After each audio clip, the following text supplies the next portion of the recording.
Russian president Vladimir പുടിനെതിരെ വീണ്ടും ഒരു വധശ്രമം നടന്നതായി റിപ്പോർട്ട്. ഉക്രൈൻ തന്നെയാണ് ഈ വധശ്രമം നടത്തിയതെന്നാണ് റഷ്യയുടെ ആരോപണം. പുടിൻ സഞ്ചരിച്ച ഹെലികോപ്റ്ററിന് നേരെ ഡ്രോൺ ആക്രമണം നടത്തിയെന്നാണ് റഷ്യ ആരോപിക്കുന്നത്. പുടിന്റെ ഹെലികോപ്റ്റർ ഉക്രൈൻ വെടിവെച്ച് വീഴ്ത്താൻ ശ്രമിച്ചു എന്നാണ് റഷ്യൻ വ്യോമസേന കണ്ടെത്തിയിരിക്കുന്നത്. വ്യോമസേനയിലെ മേജർ ജനറൽ യൂറി ഡാഷ്കിനാണ് ഇത് സംബന്ധിച്ച് വിശദീകരണം നടത്തിയത്. യൂറി ഡാഷ്കിൻ പറയുന്നതനുസരിച്ച് മെയ് 20-ന് പുടിൻ കുർസ്ക് സന്ദർശനം നടത്തിയിരുന്നു. ആ അവസരത്തിൽ 46 ഡ്രോണുകൾ ഉപയോഗിച്ചാണ് ഉക്രൈൻ വ്യോമസേന പുടിൻ്റെ ഹെലികോപ്റ്റർ ആക്രമിച്ചതെന്ന് ഡാഷ്കിൻ പറഞ്ഞു. കൂടാതെ പല ഭാഗങ്ങളിൽ നിന്നും വെടിവെപ്പും ഉണ്ടായതായി പറയുന്നു.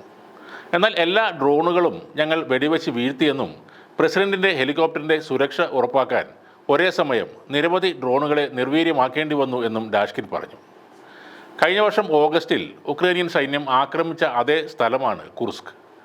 കൂടാതെ അവർ 1100 ചതുരശ്ര കിലോമീറ്റർ വിസ്തീർണമുള്ള അവിടുത്തെ ഭൂമി പിടിച്ചെടുക്കുകയും ചെയ്തിരുന്നു. രണ്ടാം ലോക മഹായുദ്ധത്തിന് ശേഷം ആദ്യമായാണ് ഒരു വിദേശ സൈന്യം റഷ്യൻ മണ്ണിൽ കയറി ആക്രമണം നടത്തുന്നത്. അതിനാൽ തന്നെ ഈ ആക്രമണം വളരെ ഗൗരവതരമായാണ് റഷ്യ കണക്കാക്കുന്നത്. കുർസ്ക് വീണ്ടും റഷ്യ പിടിച്ചെടുത്തുവെന്ന് ഇപ്പോഴത്തെ സന്ദർശന വേളയിൽ പുടിൻ വ്യക്തമാക്കിയിരുന്നു. ആളുകൾക്ക് അവരുടെ വീടുകളിലേക്ക് മടങ്ങാൻ വേണ്ടി ഇവിടുത്തെ കുഴിബോംബുകൾ നീക്കം ചെയ്യാൻ പട്ടാളക്കാരെ അയക്കാനും പുടിൻ ഉത്തരവിട്ടിരുന്നു. അതേസമയം റഷ്യയുടെ ഈ വാദത്തെ ഉക്രൈൻ അംഗീകരിക്കുന്നില്ല. ആ പ്രദേശത്ത് ഇപ്പോഴും തങ്ങളുടെ സൈന്യം ഉണ്ടെന്നാണ് ഉക്രൈൻ പറയുന്നത്. ഇത് സംബന്ധിച്ചും റഷ്യയും ഉക്രൈനും തമ്മിൽ പോരാട്ടം തുടരുകയാണ്. ഈ കഴിഞ്ഞ മാർച്ച് അവസാനം പ്രസിഡന്റ് വ്ളാഡിമിർ പുടിൻ്റെ വാഹനത്തിന് തീപിടിച്ചതായി റിപ്പോർട്ടുണ്ടായിരുന്നു. മോസ്കോയിലെ FSB ഹെഡ്ക്വാർട്ടേഴ്സിന് സമീപമാണ് ഈ സംഭവം നടന്നത്. പുടിൻ്റെ ഔറസ് സെനറ്റ് ലിമോസിൻ എന്ന ആഡംബര വാഹനം പൊട്ടിത്തെറിക്കുകയും പിന്നാലെ തീപിടിക്കുകയുമായിരുന്നു.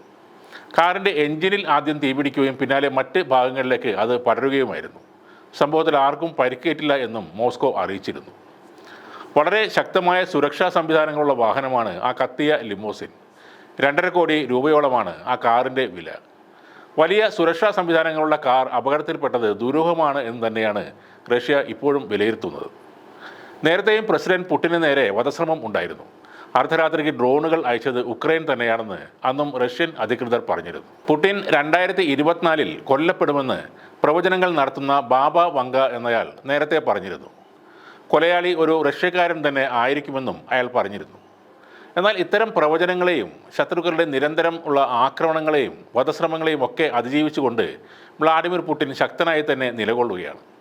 ഇന്ന് ലോകത്തിൽ ഒരു രാജ്യത്തെയും ഭരണാധികാരികളെയും ഭയക്കാത്ത ഒരു രാഷ്ട്രത്തലവൻ ഉണ്ടെങ്കിൽ അത് റഷ്യയുടെ വ്ളാഡിമിർ പുടിൻ തന്നെയാണ്.